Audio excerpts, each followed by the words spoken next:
रासायनिक अभिक्रिया आणि समीकरण या पाठामध्ये आतापर्यंत आपण रासायनिक अभिक्रिया म्हणजे काय, रासायनिक अभिक्रियेमध्ये भाग घेणारे घटक कोणते असतात आणि मग तयार होणाऱ्या घटकांना काय म्हणतात. शिवाय रासायनिक अभिक्रिया म्हणजे अभिक्रियाकारकांपासून उत्पादितांची निर्मिती प्रक्रिया असते. रासायनिक अभिक्रिया घडून येण्यासाठी तापमानाची आवश्यकता असते किंवा उष्णता बाहेर तरी पडत असते किंवा उष्णता द्यावी तरी लागत असते. प्रत्येक रासायनिक अभिक्रियेचा वेग हा वेगवेगळा असतो आणि रासायनिक अभिक्रियेच्या वेगावर परिणाम करणारे घटक आपण अभ्यासत होतो. त्या अगोदर आपण रासायनिक अभिक्रियेचे वेगवेगळे प्रकार देखील अभ्यासले. संयोग अभिक्रिया, अपघटन अभिक्रिया, विस्थापन अभिक्रिया, दुहेरी विस्थापन अभिक्रिया, हे सगळे रासायनिक अभिक्रियेचे प्रकार आहेत. त्याचबरोबर रासायनिक अभिक्रिया होत असताना उष्णता बाहेर पडणे आणि उष्णता ग्रहण करणे याच्या आधारे रासायनिक अभिक्रियेचे दोन प्रकार हे पण आपण अभ्यासले. या आता आपण रासायनिक अभिक्रियेचा वेग म्हणजे काय, तर रासायनिक अभिक्रियेमध्ये भाग घेणारी अभिक्रियाकारके आणि रासायनिक अभिक्रियेमधून तयार होणारी उत्पादिते यांच्या सहनतीमध्ये एकक कालावधीत घडून येणारा बदल म्हणजे असतो रासायनिक अभिक्रियेचा दर किंवा रासायनिक अभिक्रियेचा वेग. मग आता सहनती म्हणजे काय, प्रयोगशाळेशिवाय आपल्याला सहनती ही संकल्पना कशी लक्षात घ्यायची याच्याही बद्दल आपण या अगोदरच्या तासामध्ये व्हिडिओमध्ये आपण अभ्यासलं. अजून दुसऱ्या पद्धतीने आपल्याला सहनती लक्षात घ्यायची असेल तर एक ग्लासभर पाणी आणि त्याच्यामध्ये अर्धा लिंबू रस पिळल्यानंतर त्या ग्लासभर पाण्याची चव कशी असेल आणि दुसऱ्या ग्लासमध्ये ग्लासभर पाणी आणि एक पूर्ण लिंबाचा रस मध्ये पिळला तर त्या ग्लासभर पाण्याची चव कशी असेल, लिंबू आणि पाणी. अगोदर अर्ध्या ग्लासामध्ये आपण अर्धा लिंबू पिळलं त्याची तीव्रता कमी असेल म्हणजे ते विरल लिंबाचं द्रावण झालं आणि ज्या ग्लासमध्ये आपण एका लिंबाचा रस ओतला किंवा पिळला पूर्णपणे तर ते पाणी मात्र कॉन्सन्ट्रेटेड झालं म्हणजे ते सहंत द्रावण झालं. सहंत या शब्दाचा अर्थ काय, अधिक तीव्र, आणि विरल म्हणजे सौम्य. त्याच्यामध्ये असणाऱ्या घटकांचं, मग ऍसिड असेल तर आम्लाचं प्रमाण, बेस असेल तर आम्लारींचं प्रमाण, या आधारे सहंत आणि विरल या संकल्पना देखील आपण समजून घेऊ शकतो. रासायनिक अभिक्रियेच्या वेगावर परिणाम करणारे घटक अभ्यासताना आपण पहिला घटक अभ्यासला अभिक्रियाकारकांचं स्वरूप, दुसरा घटक अभ्यासला कणांचा आकार. आज आता आपल्याला तिसरा घटक अभ्यासायचा आहे. रासायनिक अभिक्रियेच्या वेगावर परिणाम करणारा तिसरा महत्वाचा घटक आहे तापमान. तापमान देखील रासायनिक अभिक्रियेच्या वेगावर परिणाम करणारा घटक आहे. आता कसा परिणाम करतो तापमान रासायनिक अभिक्रियेच्या वेगावर, आपण एक साधी कृती करून जर पाहिली, आपल्या घरी करता येण्याजोगी ही साधी कृती आहे, त्या कृतीबद्दल अगोदर आपण थोडा विचार करू आणि नंतर पुस्तकामध्ये सांगितलेल्या उदाहरणाचा विचार करू. कारण आपण प्रयोगशाळेमध्ये न जाता आता आपण हे सगळं शिकायचा प्रयत्न करत आहोत. समजा आपण साखरेला उष्णता दिली. मग साखरेला उष्णता देत असताना आपण एका चमच्यामध्ये साखर घेतली आणि चमच्यामध्ये साखर घेऊन तिला मंद गॅसच्या आचेवर गरम केलं. तर गरम करत असताना अगोदर सावकाश उष्णता दिली. साखरेमध्ये होणारा बदल काय असेल, उष्णता दिल्यानंतर स्थायू पदार्थाचं रूपांतर द्रव पदार्थामध्ये होतं. द्रव पदार्थामध्ये रूपांतर झालं. आता ही झाली एक कृती. आता दुसरी कृती, ही साखर चमच्यामध्ये घ्यायची आणि उन्हाळ्याच्या दिवसामध्ये अगदी दुपारी 12:30-1च्या दरम्यान उन्हामध्ये साखर ठेवायची. उन्हामध्ये साखर ठेवल्यानंतर साखरेचं द्रवामध्ये रूपांतर होईल का? नक्की द्रवामध्ये रूपांतर होणार नाही. का होणार नाही? कारण तापमान जरी 47-46 डिग्री सेल्सिअस असलं तरी गॅसवर तापवलेल्या उष्णते इतकं ते प्रमाण नाही. याचा अर्थ काय, म्हणजे तापमान हा घटक सुद्धा रासायनिक अभिक्रियेच्या वेगावर परिणाम करतो. कधी? अधिक तापमान असल्यानंतर लवकर साखरेचं रूपांतर द्रव, आता हा भौतिक बदल आहे साखरेचं रूपांतर द्रव अवस्थेमध्ये जाणे. परंतु आता दुसरं उदाहरण जर घ्यायचं झालं तर आपण कागद हातामध्ये धरला आणि तो गॅसवर ठेवला, गॅसच्या समोर गॅसच्या ज्योतीवर धरला तर कागद क्षणार्धात जळतो. का जळतो क्षणार्धात? कारण उष्णतेचं प्रमाण जास्त आहे, तापमान अधिक आहे आणि हाच कागद आपण बहिर्वक्र भिंग सूर्याची बहिर्वक्र भिंगाच्या साह्यानं विस्तारित स्त्रोताचं रूपांतर आपण बिंदू स्त्रोतामध्ये केलं आणि बिंदू स्त्रोतामध्ये घेऊन त्याचा ठिपका कागदावर घेतला तर कागदाला ज्वलनासाठी लागणारा वेळ किती असतो याचं निरीक्षण करा. यावरून आपल्या काय लक्षात येतं की कागद उष्णतेवर अगदी डायरेक्ट आपण गॅसवर जर धरला तर मग मात्र क्षणार्धात जळतो आणि तोच कागद सूर्यप्रकाशात बहिर्वक्र भिंगाच्या साह्यानं सूर्याच्या विस्तारित किरणांचं रूपांतर आपण बिंदू स्त्रोतामध्ये करून तो बिंदू स्त्रोत कागदावर एकवटला तर मग मात्र त्याला पेट घेतो, पण तो सावकाश पेट घेतो आणि कागद जळणे हा रासायनिक बदल आहे म्हणजे कार्बनचं ज्वलन होतंय. लागणारा वेळ जास्त आहे. मग वेळ जास्त झाला म्हणजे काय त्याचा दर कमी झाला आणि वेळ कमी लागला म्हणजे काय दर वाढला. याचा अर्थ तापमान हा रासायनिक अभिक्रियेच्या दरावर परिणाम करणारा घटक आहे हे आपल्याला या साध्या कृतीमधून जी घरी करता येणार आहे त्या कृतीमधून लक्षात येईल. आता आपल्या पुस्तकामध्ये सांगितलेल्या कृतीचा आपण विचार करू. काय याच्या अगोदर आपण एक उदाहरण अभ्यासलं. कॅल्शियम कार्बोनेटला उष्णता दिल्यानंतर काय होतं. कॅल्शियम कार्बोनेटला उष्णता दिल्यानंतर कॅल्शियम कार्बोनेटला उष्णता दिल्यानंतर उष्णता देताना हा ट्रायंगल लिहावा लागतो. उष्णता दिला असता कार्बन डायऑक्साइड वायू तयार होतो आणि तत्पूर्वी CO2 वायू तर तयार होतोच, परंतु याच्यामध्ये अजून काय आहे कॅल्शियम ऑक्साईड देखील आहे. हे इकडे लिहिलं तिकडे लिहिलं तर काही बदल नाही बरं का. हा कार्बन डायऑक्साइड आपण तिकडे जरी लिहिला तरी काही अडचण नाही, आपण असंही लिहू शकतो. हा कॅल्शियम ऑक्साईड शिल्लक राहिला. आता तयार झालेला वायू कार्बन डायऑक्साइड वायूच आहे का हे आपण कसं पडताळून पाहिलं. याच्यासाठी एक चाचणी सांगितली होती. नेमका या कार्बन डायऑक्साइड वायूला तर गंध नाही, रंग पण नाही, मग ओळखायचा कसा हा कार्बन डायऑक्साइड आहे म्हणून. तयार झालेला कार्बन डायऑक्साइड किंवा उष्णता दिल्यानंतर तयार झालेला वायू कार्बन डायऑक्साइडच आहे हा ओळखण्यासाठीची चाचणी कोणती असा जर प्रश्न आपल्याला परीक्षेमध्ये विचारला तर मग आपण हे लिहायला अपेक्षित आहे की तयार झालेला वायू ताज्या चुन्याच्या निवडीतून प्रवाहित केला असता चुन्याची निवडी दुधी बनते. या रासायनिक अभिक्रियेमध्ये कॅल्शियम कार्बोनेटला उष्णता दिल्यानंतर कार्बन डायऑक्साइड वायू तयार होतो आणि कॅल्शियम ऑक्साईड शिल्लक राहतो.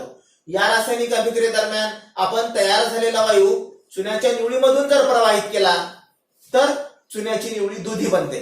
परंतु आपण ही उष्णता देण्या अगोदर वायुवाहक नळी चुन्याच्या निवडीमधून प्रवाहित केली असता चुन्याची निवडी दुधी होत नाही. आणि कॅल्शियम कार्बोनेटला उष्णता देत असताना मात्र चुन्याची निवडी दुधी रंगाची बनते. याचा अर्थ काय कॅल्शियम कार्बोनेटला उष्णता देण्यापूर्वी रासायनिक अभिक्रियेचा दर 0 होता, मध्ये वायू तयार होत नव्हता आणि उष्णता दिल्यानंतर मात्र रासायनिक अभिक्रियेचा दर वाढला आणि मध्ये वायूची निर्मिती झाली आणि म्हणून चुन्याची निवडी दुधी रंगाची झाली. यावरून आपल्याला असा निष्कर्ष काढता येतो की ही रासायनिक अभिक्रिया घडून येण्यासाठी तापमान हा घटक महत्वाचा होता. तापमान दिल्यामुळं कॅल्शियम कार्बोनेटची रासायनिक अभिक्रिया झाली, कॅल्शियम कार्बोनेटचं अपघटन झालं आणि अपघटन झाल्यामुळं 2 वेगळे घटक तयार झाले. आपण रासायनिक अभिक्रियेचे प्रकार अभ्यासताना अपघटन अभिक्रिया अभ्यासली होती. ज्या रासायनिक अभिक्रियेमध्ये एकाच अभिक्रियाकारकापासून 2 साधे पदार्थ तयार होतात त्या रासायनिक अभिक्रियेला अपघटन अभिक्रिया म्हणतात. आणि या ठिकाणी कॅल्शियम कार्बोनेटचं अपघटन होत असताना उष्णतेचा रोल महत्वाचा आहे. उष्णता दिल्यानंतर रासायनिक अभिक्रियेचा दर वाढला, अगोदर तो 0 होता, म्हणजे रासायनिक अभिक्रियेच्या दरावर परिणाम करणारा घटक तापमान आहे हे आपल्याला यावरून लक्षात येतं. आता आपण दुसरं उदाहरण पाहूया. रासायनिक अभिक्रियेच्या दरावर तापमान हा घटक कसा परिणाम करतो. एक छोटी कृती आपल्याला प्रयोगशाळेमध्ये करून पाहता येईल. एका परीक्षा नळीमध्ये तांब्याचा चुरा घ्या. परीक्षा नळीमध्ये तांब्याचा चुरा घेतल्यानंतर तांब्याचं रेणुसूत्र आणि संज्ञा Cu. तांब्याचा चुरा घ्या आणि त्याच्यामध्ये सहन सल्फ्युरिक ऍसिड होता. धातू आहे, तांब धातू, ऍसिड आहे sulphuric acid H2SO4. Sulphuric acid म्हणजे काय? H2SO4. तांब्याच्या या चुऱ्यामध्ये सहन सल्फ्युरिक ऍसिड ओतलं असता. निरीक्षण करा, रासायनिक अभिक्रिया घडून येईल.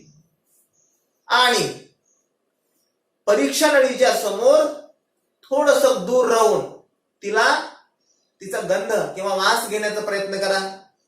ही झाली एक कृती.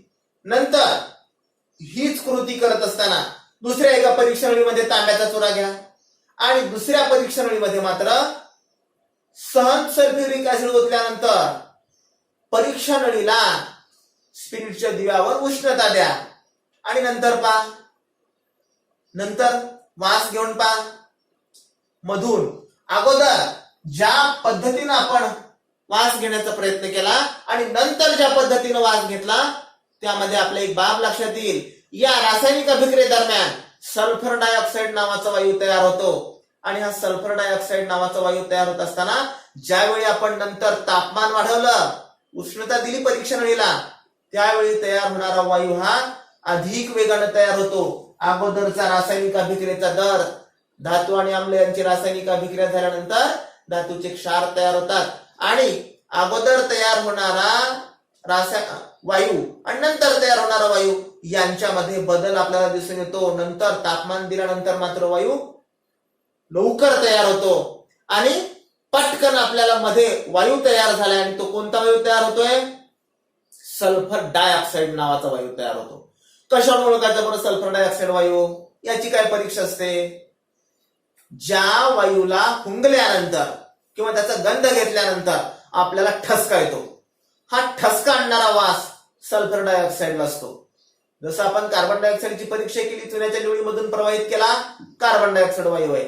हा नाकाला ठसका आणणारा वायू आहे. सल्फर डायऑक्साईड वायू म्हणजे नाकाला ठसका आणणारा वायू आहे. आणि म्हणून आपल्याला या रासायनिक अभिक्रियेमध्ये तयार होणारा वायू हा तापमानावर अवलंबून असतो हे लक्षात येतं. तापमान देण्यापूर्वीची स्थिती आणि तापमान दिल्यानंतरची स्थिती याच्यामध्ये घडून आलेला हा बदल हे देखील आपल्याला यावरून लक्षात येईल. यावरून आपल्या ही बाब लक्षात येते की रासायनिक अभिक्रिया होताना तापमान वाढवल्यानंतर अभिक्रियाकारकामधील रेणूंची गतिज ऊर्जा वाढते आणि रेणूंची गतिज ऊर्जा वाढल्यामुळे रेणूंमधील जे कण आहेत त्या कणांची टकरा, एकमेकांच्या टकरा म्हणजे गतिज ऊर्जा वाढते आणि गतिज ऊर्जा वाढल्यानंतर रासायनिक अभिक्रियेचा वेग म्हणजे रासायनिक अभिक्रियेचा दर वाढतो आणि सरासरी दर 10 डिग्री सेल्सिअस तापमानाची वाढ केल्यानंतर रासायनिक अभिक्रियेचा दर हा दुप्पट किंवा तिप्पट होतो. हे महत्वाचं. प्रत्येक 10 डिग्री सेल्सिअस तापमानामध्ये वाढ झाल्यानंतर रासायनिक अभिक्रियेचा दर हा दुप्पट किंवा तिप्पट वाढतो. म्हणजे तापमान वाढल्यानंतर रासायनिक अभिक्रियेचा दर वाढतो हे यावरून आपल्या लक्षात येतं. आता दुसरा घटक आपल्याला अभ्यासायचा आहे. रासायनिक अभिक्रियेच्या दरावर परिणाम करणारा पुढचा घटक आहे उत्प्रेरक. आता उत्प्रेरक म्हणजे काय हे याच्या अगोदर मी तुम्हाला सांगितलं होतं बघा, आठवतंय का? उत्प्रेरक कशाला म्हणतात? आता उत्प्रेरक कसा परिणाम करतो हे अभ्यासण्यासाठी आपल्याला एक कृती माहितीये. प्रयोगशाळेमध्ये ऑक्सिजन तयार करण्याची कृती बघा, आठवते का? मागं कधीतरी आपण अभ्यासली होती प्रयोगशाळेमध्ये ऑक्सिजन तयार करण्याची कृती. काय? पोटॅशियम क्लोरेटला उष्णता दिल्यानंतर प्रयोगशाळेमध्ये आपल्याला ऑक्सिजन तयार करता येतो आणि या पोटॅशियम क्लोरेटचं अपघटन होतं. हे अपघटन होत असताना पोटॅशियम क्लोरेटला उष्णता द्यावी लागते. ही अपघटन अभिक्रिया आहे. हे पोटॅशियम क्लोरेट KClO3 पोटॅशियम क्लोरेटला उष्णता दिल्यानंतर ऑक्सिजन वायू तयार होतो. आणि आता ही रासायनिक अभिक्रिया होत असताना या रासायनिक अभिक्रियेदरम्यान आपल्याला रासायनिक अभिक्रियेचा दर वाढवायचा म्हटल्यानंतर उष्णता दिल्यानंतर लगेच पोटॅशियम क्लोरेटला उष्णता दिल्यानंतर ऑक्सिजन वायू तयार होतो का? लगेच तयार होत नाही. बर, कणांचा आकार लहान केला तर रासायनिक अभिक्रियेचा दर वाढून लगेच ऑक्सिजन वायू तयार होतो का? लगेच ऑक्सिजन वायू तयार होत नाही. मग काय करावं लागतं? या रासायनिक अभिक्रियेदरम्यान या पोटॅशियम क्लोरेटमध्ये मॅंगनीज डायऑक्साईड MnO2 मॅंगनीज डायऑक्साईडची भुकटी मिसळावी लागते आणि मग मात्र रासायनिक अभिक्रियेचा वेग वाढतो, रासायनिक अभिक्रियेचा दर वाढतो आणि पटकन ऑक्सिजन वायू तयार होतो. यावरून आपल्या काय लक्षात येतं? रासायनिक अभिक्रियेच्या वेगावर परिणाम करणारा घटक आपण अगोदर कणांचा आकार अभ्यासला, तापमान हा घटक अभ्यासला, परंतु फक्त कणांचा आकार लहान करून आणि तापमान वाढवून रासायनिक अभिक्रियेचा वेग प्रत्येक रासायनिक अभिक्रियेमध्ये वाढतोच असं नाही, तर काही या रासायनिक अभिक्रियेमध्ये उत्प्रेरकांची मदत घ्यावी लागते. आणि मग तो उत्प्रेरक म्हणजे मॅंगनीज डायऑक्साइड आहे. आणि या तयार होणाऱ्या उत्पादितांमध्ये कसल्याही प्रकारचा बदल होत नाही. याचा अर्थ काय? हा मॅंगनीज डायऑक्साइड या रासायनिक अभिक्रियेमध्ये भाग घेत नाही, परंतु हा रासायनिक अभिक्रियेच्या वेगावर मात्र परिणाम करतो. म्हणून आपल्याला उत्प्रेरक म्हणजे काय हे निश्चित सांगता येईल. जो पदार्थ रासायनिक अभिक्रियेमध्ये भाग न घेता फक्त रासायनिक अभिक्रियेच्या दरावर परिणाम करतो किंवा रासायनिक अभिक्रियेच्या वेगावर परिणाम करतो, त्या पदार्थाला उत्प्रेरक म्हणतात. आणि म्हणून प्रयोगशाळेमध्ये ऑक्सिजन तयार करण्याच्या कृतीमध्ये मॅंगनीज डायऑक्साइड हा उत्प्रेरक म्हणून वापरतात. त्याचबरोबर आपल्याला दुसरं उदाहरण माहिती आहे. वनस्पती तेलापासून वनस्पती तूप तयार करताना, डालडा तयार करताना निकेलची भुकटी उत्प्रेरक म्हणून वापरतात. निकेलची भुकटी उत्प्रेरक म्हणून वापरतात. हा निकेल डालड्यामध्ये येत नाही, उत्पादितामध्ये येत नाही, हा वनस्पती तुपामध्ये येत नाही, परंतु फक्त रासायनिक अभिक्रियेच्या दरावर परिणाम करतो. यावरून आपल्याला एक बाब लक्षात येते की उत्प्रेरक हा रासायनिक अभिक्रियेच्या दरावर परिणाम करतो, म्हणजे तो रासायनिक अभिक्रियेचा वेग वाढवतो. हायड्रोजन पेरॉक्साईडचं अपघटन कक्ष तापमानाला मंद गतीनं होतं आणि हायड्रोजन पेरॉक्साईडचं अपघटन झाल्यानंतर पाणी आणि ऑक्सिजन वायू तयार होतो. हा हायड्रोजन पेरॉक्साईड याच्या अगोदर आपण अभ्यासला होता. याचा काय उपयोग आपल्याला? डॉक्टर दवाखान्यामध्ये गेल्यानंतर जखम स्वच्छ करण्यासाठी हायड्रोजन पेरॉक्साईड वापरतात, किंवा कान दुखत असेल, कानामध्ये मळ झाला असेल तर तो साफ करण्यासाठी देखील डॉक्टर हायड्रोजन पेरॉक्साईडचा उपयोग करतात.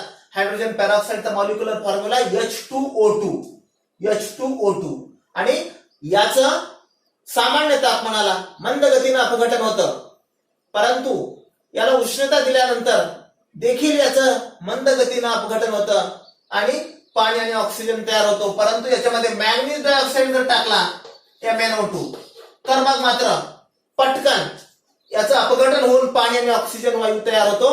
आणि हा मॅंगनीज डायऑक्साइड रासायनिक अभिक्रियेमध्ये भाग घेत नाही, उत्पादितांमध्ये हा दिसून येत नाही.